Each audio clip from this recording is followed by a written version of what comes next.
ក្រុមសមកាលកម្មអ្វីទៅជាក្រុមសមកាលកម្មក្រុមសមកាលកម្មវាមានលក្ខណៈបែបម៉េចហើយក្រុមសមកាលកម្មនឹងវាមានអត្ថប្រយោជន៍បែបម៉េចខ្លះក្រុមសមកាលកម្មគឺជាក្រុមមួយដែលជួយដល់កសិករ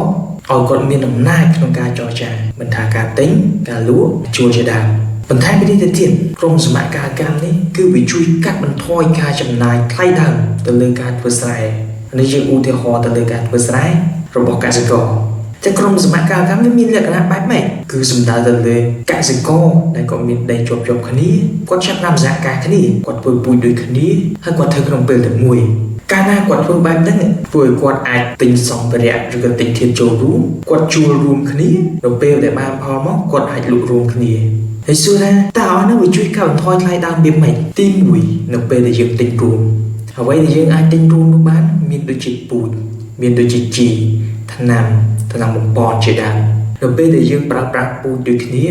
ការប្រើប្រាស់ជីការប្រើប្រាស់ថ្នាំអីគឺមិនសូវខុសគ្នាប៉ុន្មានទេអញ្ចឹងប្រសិនបើកសិករយើងតែរៀងខ្លួនយើងក៏ចេះទៅទិញរៀងខ្លួនដែរឧទាហរណ៍កសិករមួយមានដី2ហត្ថគាត់ទៅទិញជីគាត់ទៅទិញពូជគឺសម្រាប់តែគាត់2ហត្ថទៅទេឧទាហរណ៍ថា2ហត្ថយើងប្រើពូជអស់មក200គីឡូគាត់ទៅទិញ200គីឡូជីយើងប្រើអស់មក1ហត្ថយើងប្រើអស់5ក្រុងអញ្ចឹងគាត់ទៅទិញតែ10ក្រុងឯងក៏ប៉ុន្តែនៅពេលដែលយើងចងក្រុមជាក្រុមឧទាហរណ៍ថាមាន10គ្រួសារ10គ្រួសារមានផ្ទៃដី20ហត្ថអញ្ចឹងនៅពេលដែលយើងទិញរួមយើងលែងទិញតែម្ដង200គីឡូទៀតហើយមួយគ្រួសារយើងទិញ200គីឡូ10គ្រួសារយើងទិញ2តោនបរិមាណនៃការទិញចូលរបស់យើងច្រើនដូច្នេះយើងមានសិទ្ធិអាចតថ្លៃជាមួយគេបានបើយើងទិញតិចតួចគឺយើងពិបាកតថ្លៃគេហ่ะជីដូចគ្នាដែរបើយើងម្នាក់យើងទិញ10ក្រុងជិះយើង10នាក់យើងទិញមិន100ក្រុងអញ្ចឹងកាលណាយើងទិញ100ក្រុងយើងអាចទិញចេញពីក្រុមហ៊ុនបានអញ្ចឹងវាខុសពីយើងទិញតែឯងកាលណាយើងទិញតែឯងបរិមាណតិចគេអត់ដឹងយើងទេគេដឹងគាត់ថ្លៃខ្លួនថ្លៃដែរកាលណាយើងបរិមាណតិចយើងអត់មានសិទ្ធិតថ្លៃជាមួយគេ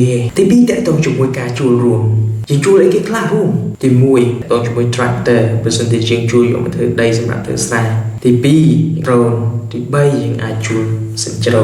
សួរថាប្រសិនបើយើងធ្វើតែឯងក្នុងបរិមាណតិចគេមកហើយឧទាហរណ៍យើងដី2ហត្ថគេមកដូចគ្នាប៉ុន្តែគេយកពេញថ្លៃជាងការគេអាចគេថ្លៃលើមកបើសិនជាគេនៅឆ្ងាយ tractor ក៏ដោយ drone ក៏ដោយម៉ាស៊ីនជ្រៅក៏ដោយ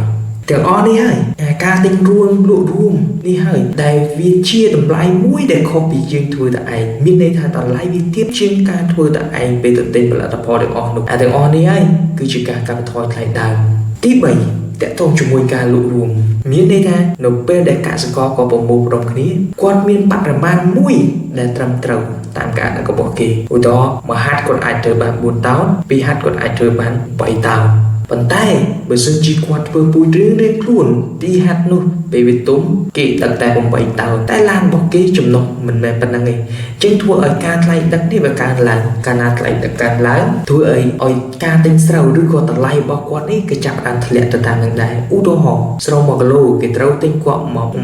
1050ប៉ុន្តែនៅពេលដែលស្រូវគាត់តិចមានន័យថាឡានរបស់គេធំធ្វើឲ្យការដឹករបស់គេនោះវាខាតអញ្ចឹងគេត្រូវតម្លាក់ថ្លៃនៅសល់1020ឬក៏1030ទៅតាមអ្វីដែលគេនិយាយគ្នាហេតុអីដោយសារតែមួយកន្លែងរបស់គាត់បរិមាណគេកាលណាបរិមាណតិចបើសិនជាគេជួលឡានគេឧទាហរណ៍ថាឡានរបស់គេមួយជើង 100000 បើសិនជាដាក់ពេញឡានក៏នៅតែ 100000 ដាក់កន្លះឡានក៏នៅតែ 100000 អញ្ចឹងមានន័យថាបើសិនជាគេបាន10តោនសម្រាប់ដាក់ក្នុងឡានហ្នឹងវាធ្វើឲ្យមួយតោនអស់ 10000 អញ្ចឹង10តោនអស់ 10000 ប៉ុន្តែបើសិនគេដឹក20តោនអញ្ចឹងវាធ្វើឲ្យមួយតោនហ្នឹងនៅសល់ 5000 អញ្ចឹងថ្លៃដឹករបស់គេទៀតយើងធ្វើឲ្យតម្លៃស្រូវរបស់យើងអាចស្មើទីផ្សារគេអត់តម្លាក់ថ្លៃទេពីខុសពីយើងធ្វើតែឯងប៉ុន្តែពេលដែលយើងចងក្រងជាក្រុមសមកាលកម្មយើងជួបក្នុងពេលជាមួយគ្នាវាធ្វើឲ្យបរិមាណនៃការលក់របស់យើងវាច្រើនកាលណាបរិមាណលក់របស់យើងច្រើនយើងអាចមានសិទ្ធិតថ្លៃជាមួយគេឧទាហរណ៍យើងចងក្រងក្រុមបានដី20ហត្ថពេលស្អែកឬខាងស្អែកទុំ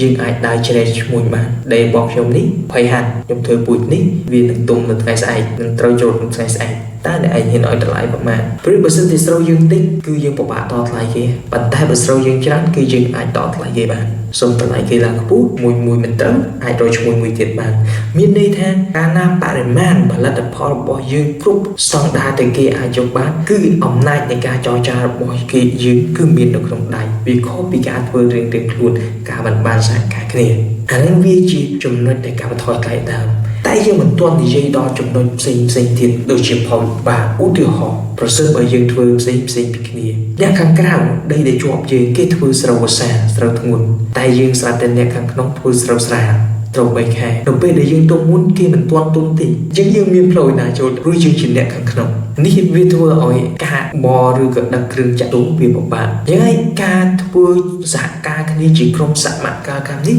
គឺដើម្បីដោះស្រាយទាំងបញ្ហាតងជាមួយនឹងការកាត់បន្ថយថ្លៃដើមបញ្ហាដែលកសិករមិនធ្លាប់និយាយគ្នាឲ្យនិយាយរកគ្នាវិញដើម្បីដោះស្រាយបញ្ហាប្រឈមផ្សេង